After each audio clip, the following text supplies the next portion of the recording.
kita lanjutkan kembali pemirsa perbincangan kita pada malam hari ini di MNC News Prime dan sudah bergabung bersama kami pada malam hari ini ada Mas Maman Imanul Haq, Wakil Sekretaris Dewan Syuro DPP PKB. Selamat malam, Bang Maman. Assalamualaikum.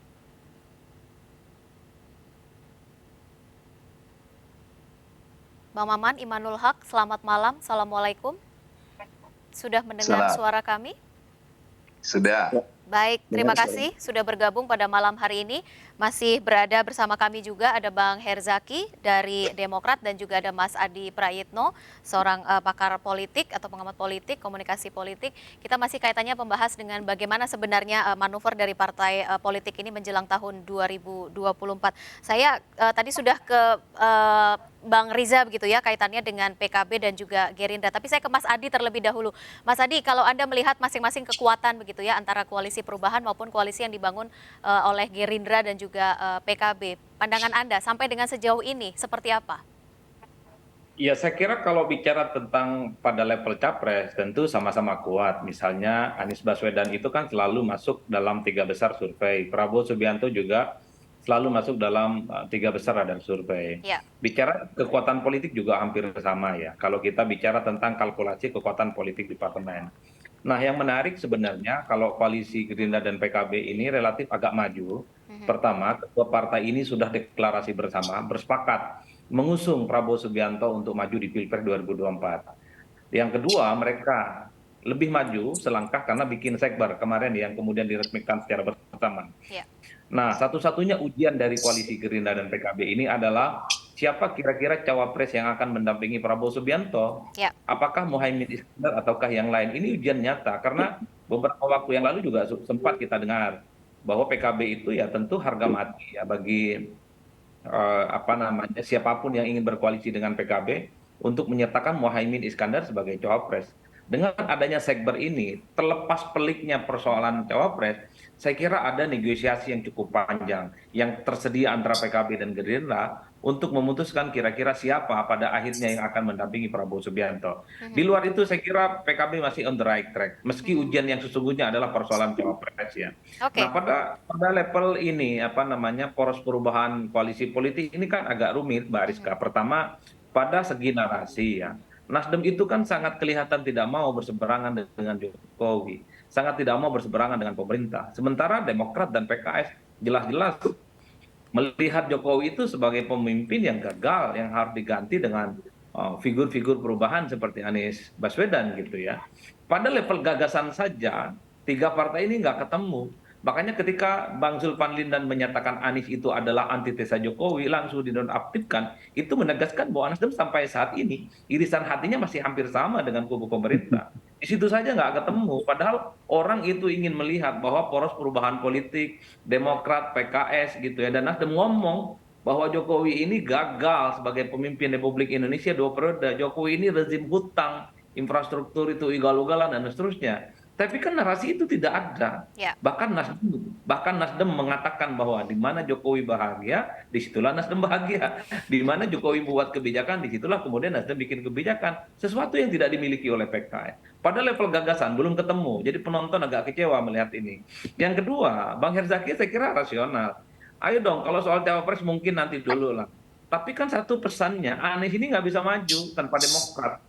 Anies itu tak bisa maju tanpa PKS. Jadi Nasdem itu jangan asik sendiri gara-gara punya jagoan namanya Anies berdasarkan misalnya elektabilitas, tapi tiket pencapresannya nggak ada. Makanya kemudian desak dulu nih, kita kan iman politiknya sama. Kan kira-kira begitu bahasa mereka. Ya. Punya kalimatun sawa sebagai poros perubahan yang ingin melawan dominasi kubu pemerintah. Tapi yang mau tuntaskan dulu kira-kira apa MOU-nya. Nah, tentu Demokrat ini tidak mau seperti 2019 yang lalu. Sudah deklarasi dukung Prabowo Subianto, tapi janji untuk mengajak AHY sebagai pasangan duetnya kan tidak dilakukan. Oke. Nah, itu yang sepertinya dilakukan oleh Demokrat. Ada trauma. Kalau Demokrat tiba-tiba hingar-bingar deklarasi seperti Nasdem, tapi cawapresnya tidak definitif kepada AHY, tentu mereka tidak mungkin datang dengan tangan hampa dalam koalisi perubahan ini. Walaupun Ini yang tadi disebut- dikatakan sebenarnya Demokrat, Nasdem dan juga PKS ini sebenarnya solid loh, Mas Adi. Oh, tidak ada yang bisa membantah, mereka sering makan bareng. Tidak Hmm. ada yang bisa membantah, tim kecil selalu bertemu. Mhm. Tidak ada yang bisa membantah bahwa mereka solid, iman politiknya nggak pernah goyang. Ya. Tapi pada level praktis soal siapa yang mendampingi Anies itu kan rumit. Bang Herzaki mengatakan, berhentilah bicara tentang manuver-manuver cawapres gitu kan. Karena elit Nasdem itu kan hampir tiap hari, nama cawapresnya beda-beda. Ya. Dulu sering menyebut Andika Perkasa, besoknya lagi nyebut Hovifah, besoknya lagi bahkan menominasikan Luhut Binsar Panjaitan. Detik-detik ini misalnya kita melihat Nasdem itu datang ke Gerindra dan PKB, ya tentu risau dong Demokrat, tentu Oke. nggak nyaman dong PKS. Ini Nasdem maunya gimana kok asik sendiri kan kira-kira begitu. Oke. Oke. Makanya dengan bentuk keseriusan yang disebut dengan MOU itu, pesan politik dari Bang Herzaki satu, jadi Anies tuh nggak bisa maju tanpa Demokrat itu aja, nggak menggunakan. Kita langsung tanyakan ke Bang Herzaki. Gimana Bang Zaki? Ya, kalau dari kami kan begini ya. Ini kita ingin sekali ya, karena setiap kali ke masyarakat, ya Mas Ahy ini kan sering keliling, bertatap muka dengan masyarakat. Lalu kemudian teman-teman kader, anggota Dewan Pengurus kan memang diminta Mas Ahy sering keliling Ya. ke masyarakat, bantu masyarakat yang sedang kesulitan. Nah ini semua aspirasinya selalu sama. Ayo Mas Ahy, ayo Demokrat, kapan nih? Ya kapan deklarasi koalisi perubahan? Ayo diwujudkan gitu. Ya karena masyarakat ini berharap perubahan. Ya jadi ya mendengarkan aspirasi masyarakat ini. Ya kita tahu memang di internal Partai Demokrat, kader sejak tahun lalu selalu bicara AHY capres. Terakhir bicara AHY harus ikut kontestasi. Tapi bagi Mas AHY, bagi Demokrat, yang lebih penting ini adalah aspirasi rakyat. Keinginan rakyat akan perubahan ini. Nah sehingga inilah yang kemudian men-trigger, ayolah kalau gitu kita segera wujudkan ini gitu, tanpa perlu menunggu lagi. Nah tadi lagi-lagi mohon maaf, benar kata Bang Adi, buat apa kita ingat-ingat deklarasi, itu kan tidak ada mengikat apa-apa.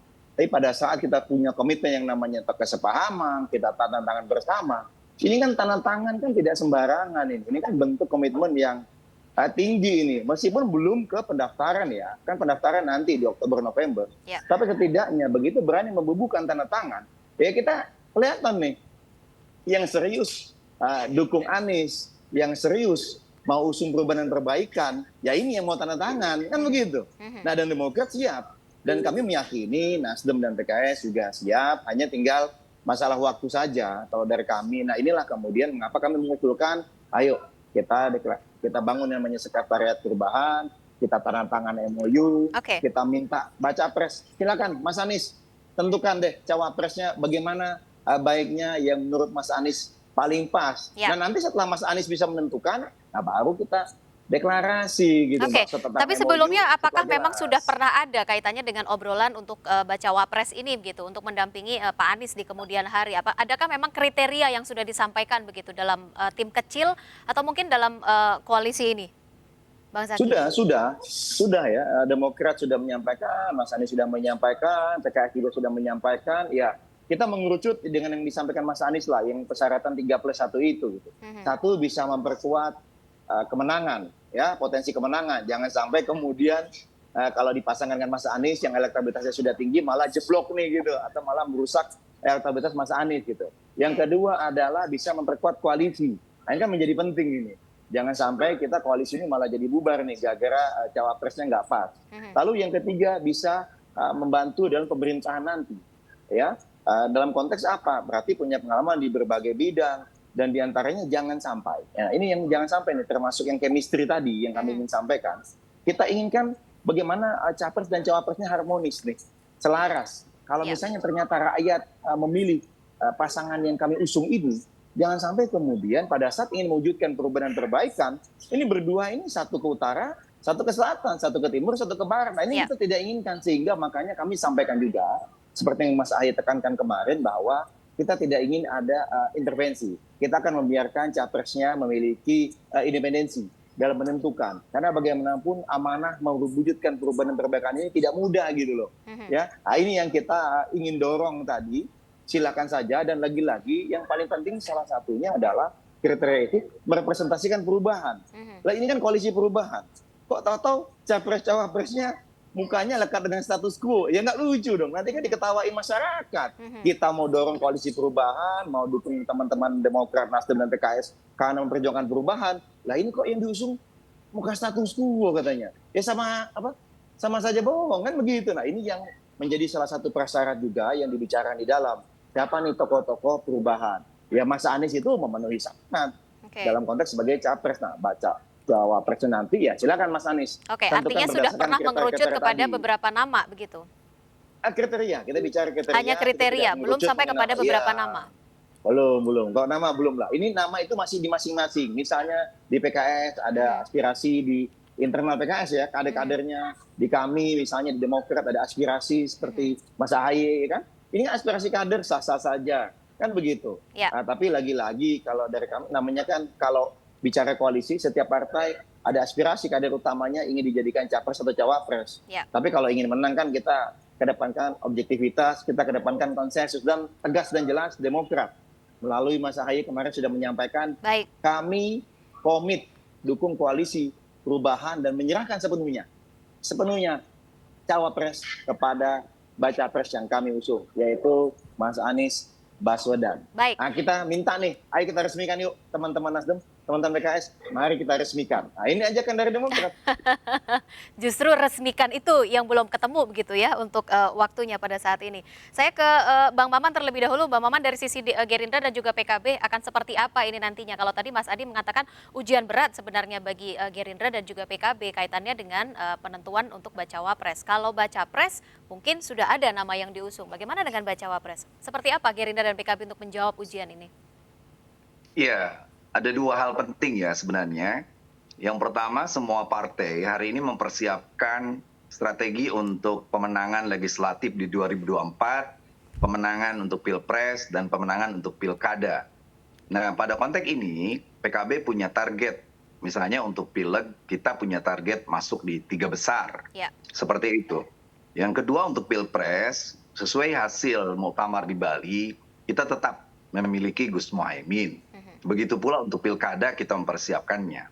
Itu poin pertama. Semua partai pasti punya agenda 3 itu. Ya. Nah, poin kedua, kita sebagai partai yang lahir dari rahim Nahdlatul Ulama punya prinsip 3 tahapan. Pertama adalah pentingnya silaturahim. Komunikasi-komunikasi politik dengan semua partai tetap kita lakukan. Dan kebetulan dengan Gerindra kita telah membentuk semacam sekber. Sehingga di sekber ini kita udah naik tahap kedua, di samping silaturahim ada silatul fikri. Ada ide, ada gagasan-gagasan bagaimana membangun Indonesia ke depan. Betul kata Mas Jaki tadi bahwa Indonesia ini tidak bisa dikelola oleh satu kelompok. Kita harus mengelola Indonesia ini bersama-sama. Nah, silatul fikri inilah yang menguatkan kami untuk lalu buat sekber. Saya mendampingi Gus Muhaimin kemarin lalu berbicara panjang dengan Pak Prabowo bahwa Gerindra dan PKB punya ide dan gagasan yang sama. Dan sebagai dua perbenteng untuk mempertahankan ideologi kebangsaan, negara kebangsaan ini, maka Gerindra dan PKB punya komitmen besar untuk terus melakukan juga komunikasi politik dengan semua partai. Termasuk kedatangan saudara kami kemarin, Nasdem. Nah, baru nanti ada yang disebut tahapan ketiga namanya silatul amal. Di silatul amal inilah sebenarnya kami sebenarnya sudah tidak perlu lagi berbicara untuk ke depan. Yang penting kita hari ini legislatif kita menangkan. Mudah-mudahan proporsional terbuka. Nah, 8 partai yang membuka proporsional terbuka itulah sebenarnya yang justru punya peluang untuk menyatu dalam satu koalisi besar. Seperti itu. Ya. Nah, bagaimana kalau koalisi proporsional tertutup? Kita pun membicarakan persiapan proporsional tertutup. Tapi jujur untuk sebuah demokrasi yang terbuka kita memilih itu. Nah, sehingga nanti pada konteks silatul amal itulah, betul kata Mas Adi, siapa nanti yang akan jadi calon presiden, calon wakil presiden dan sebagainya, kami mengadakan istimewa ulama, kebetulan saya panitianya, lalu ulama mengatakan bahwa kita serahkan semuanya kepada Gus Muhaimin sebagai ketum. Pembicaraan yang kemarin misalnya setelah sekber, peresmian, kita lama berdiskusi panjang lebar antara keduanya, Gerindra dan juga PKB, termasuk demonstrasi kepala desa. Nah, terakhir kedua tokoh itu, pimpinan kami itu bertemu 4 mata.